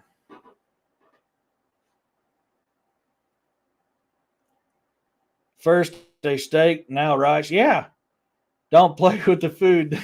Well, when the steak, now in their defense, Freaky, the steak means a wooden steak. All right. Both, yeah. And that's the thing. That's the thing, Glades. Both are undead. Both are the living dead. Both feed on blood. Both are scared of the light. Both are found in tombs. One can think for itself and the other can't. Maybe a connection for sure. That's kind of where I'm looking at, because like I said earlier, man, I never really put the two and two together. But the more I read on this and the more I think, I'm like, there is some kind of connection right there with that. The only thing that doesn't seem like a connection is the fact that with a zombie, they can be created from black magic. Where, vampire, like I showed you, like on a Lilith show that I did, she was one and made some. Her children were that type that she had. And, there talks about, now, this is one thing where they're saying a bite can transform you. A bite from a vampire can transform you into a vampire. In some cases, a bite from a zombie can turn you into a zombie. So, I mean, there's so many close connections to the two. So it makes you, I'm definitely going to have to look more into this. I really am. I mean, I thought I knew quite a bit of them, about them, but man, I'm starting to find out there's still a lot more I've got to learn. But I grew up, like I said, with Draugrs and Hollywood. So, it's cool though. But I know some of you guys are want me to do a show on dragons. I'm going to start getting something together. I don't know when I'll put one out on that. Next weekend, there's a possibility I may not either have a Campfire Chats with Eric and Guest show, or I may not have a Bizarre and the Unknown show. We're heading down to look at that the case number 002, the possible dogman or werewolf incident that happened not too far from here, encounter that I had gotten. If you look in my videos, case number 002 gives you the encounter that was given to me. So we're going to go down and checking that out. I wish, man, if I could, I would. I'm not good at technology, so I can't fake it with AI. Yeah. Goodness gracious, great balls of fire. But I mean, fire is a common trend in killing them too, man. And the same as vampires. If you look up the way to kill a vampire, it tells you to rip the head off and burn the body. Well, and look at the Draugr. You cut the head off, you burn the body. Fire and removing the head, and a lot of stuff in the supernatural side of it seems to be a very common trend. Just like pure silver with white ash, mixed with white ash. All those seem to be a very common factor when it comes to dealing with these supernatural entities.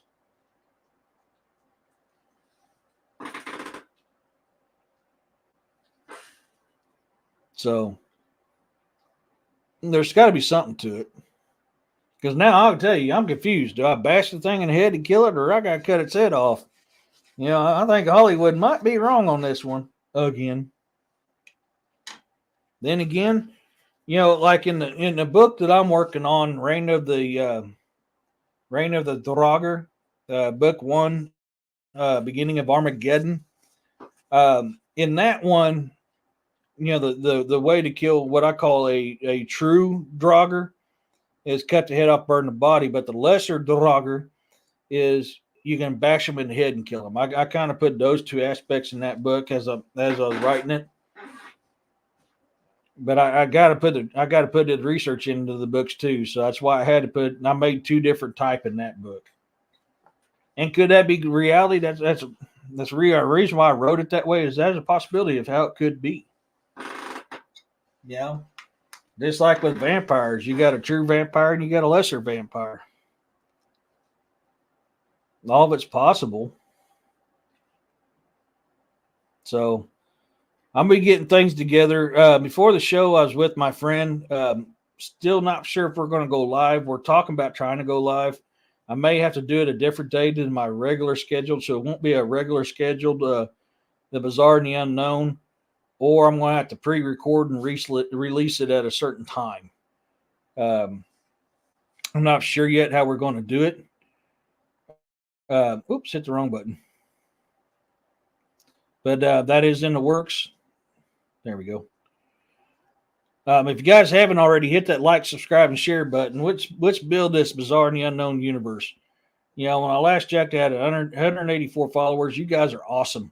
You guys are freaking awesome. I have some of the best people in here, and we're all family. So let's build this universe together. And I'm thankful for all my new subscribers and the guys that's been here since day one. I'm thankful for every single one of you guys. If you guys don't know, I am an author, and I have 5 published books on Amazon. No, I'm sorry. This is my author's Facebook page. I jumped ahead of myself. I do have an author's Facebook page. You'll see me in my cowboy hat and my sunglasses. Anytime I write, come up with a new book, or I get ready to release a new book on either Kindle, paperback, hardback, or audio, I always keep that updated on that site there, on that Facebook page. And I let you, the readers, vote on what artwork you like for that stuff. I create my own book covers. I do use AI to create my book covers, so I create my own book covers. And I'll come up with a couple different designs, and I let you, the readers, vote on that. So if you're interested in being a part of that stuff, follow me on my Facebook page there, and we can do it. You know, my books are sold on Amazon. If you go to Amazon, type in e.d.testerman, you'll see my author's Facebook. You'll see my name above the book. Click that. It'll send you my author's Facebook page. Anytime I have a book released, it'll let you know that I have a new one out. If any of you guys are interested in buying any kind of merch, either the Bizarre and the Unknown, campfire chats, or any merch dealing with my books, it's mainly shirts. I do have 2 types of coffee mugs out there. Currently, only for the Bizarre and the Unknown. I'll be making some others some other time. I just haven't got around to doing that yet. But they're available on Bonfire under /store/ the Bizarre and the Unknown. I am still almost done transferring stuff over to Rumble. I am putting a lot of my shows out on Rumble. Rumble is a lot more freedom on Rumble. I will be most likely be doing some types of live on Rumble. because I can say more things on it than I can, and I can show more things on it than I can with Facebook or YouTube. So I am currently working over there, working my way over there.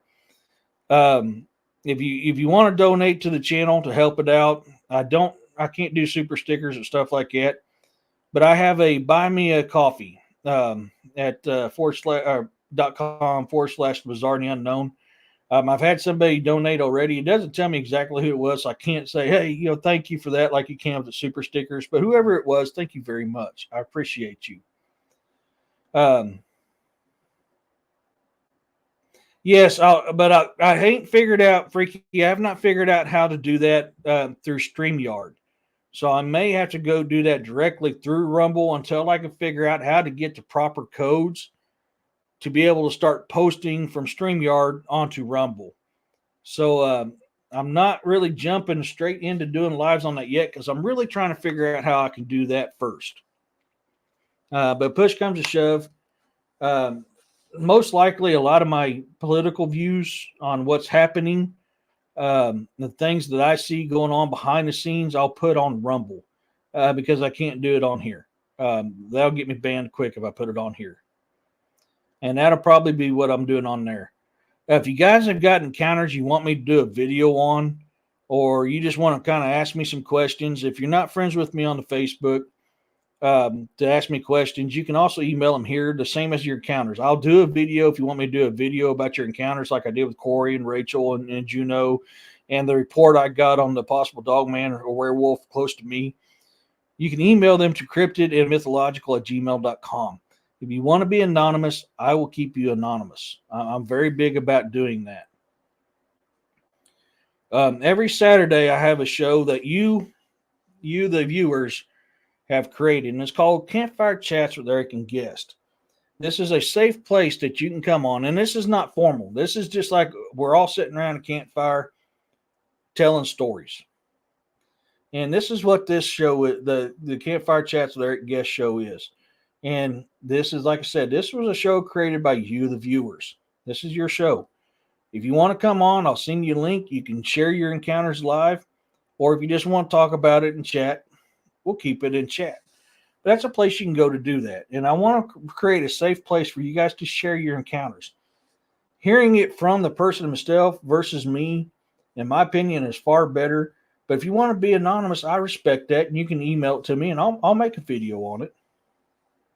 That's okay, Freaky. It's there. You can look at it later if you want to, bud. If you guys ain't following, my good friend, a good brother, fellow author, Amazon #1 top seller in Western cryptid horror, Mr. D.A. Roberts. He has a YouTube channel called DAX Machina. It is a very good show. It's a really good show. If you go to Amazon, type in D.A.Roberts. The same with me. You'll find his book, click his name. That'll take you to his author's Facebook page or fan page. And if you follow him, anytime, sorry, I'm dealing with allergies still. Anytime he releases something new, it'll let you know. And not go over there and check him out. He is very, very good. Very good. My good brother who is on with me tonight, love this man to death, Mr. William Nighthawk. If you go to YouTube channel, William Nighthawk 6630, you can sit there and follow his content. I'm on with him on Saturday and Sunday mornings, sometimes with him on Friday night in the Red Rabbit Hole. The man is a fountain of information. He really is. He is top notch. I enjoy every time I get to be on with him, either on his show or mine. I'm just truly blessed to be able to have that experience. Another really good guy to follow is Jesus Payon Jr. If you go to YouTube, go to Breaking Discoveries or Breaking Bigfoot, you might know him from Better Call Saul, Breaking Bad. And if you're a movie buff, he's in 50 other movies too. He's really good. One thing I want to tell you guys before I forget, YouTube is doing a new thing too. Not only are they unsubscribing you to channels, but they're taking your notifications and moving it to personal instead of all. So if you're having trouble getting, like anybody's show that you follow, you're not seeing it when it comes up, check to see if you're still subscribed, or check and see if they move that. That's been something recent because a lot of people have been complaining about the fact they're being unsubscribed from channels when they shouldn't have been unsubscribed. And now they're doing this, moving it. And I just realized they did it for me on Jesus. Like, man, I haven't seen Jesus post anything in a while. So I went on there this morning when I was cooking breakfast and realized they'd moved my notification from all to personal only. So keep that in mind. So if you got some content followers you guys absolutely love, go in and check that stuff out. Yeah. I mean, they're doing some weird stuff. This is part of the reason why I'm starting to transfer stuff to Rumble. I'll still be on YouTube as long as I can. But I'm putting everything on Rumble too now because they're getting bad. I was in a Bigfoot documentary called Byways of Bigfoot. It's on Linda Eastburn's channel. Now, Linda posts different kinds of stuff, all kinds of stuff. It's not just Bigfoot. So she has numbers of interviews and different documentaries that she does on her channel. So if you want to see my fluffy butt on a documentary, go to Linda Eastburn's YouTube channel and look up Byways of Bigfoot.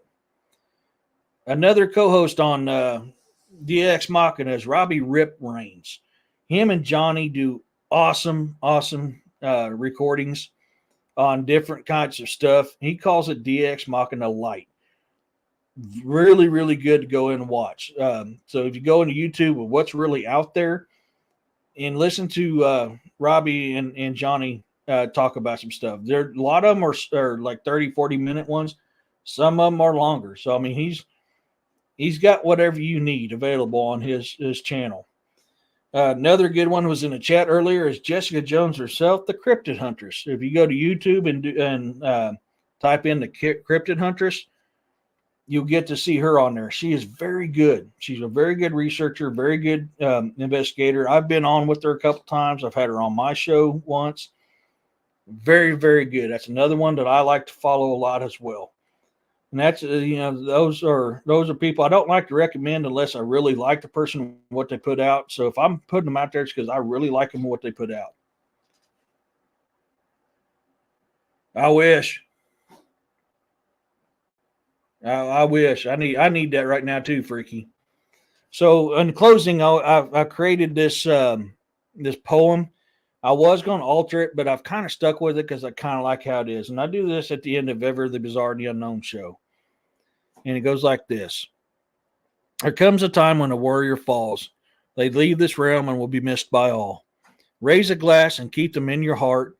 They have kept this realm safe and performed their part. Look to your veterans, your active duty, your EMTs, and the blue line.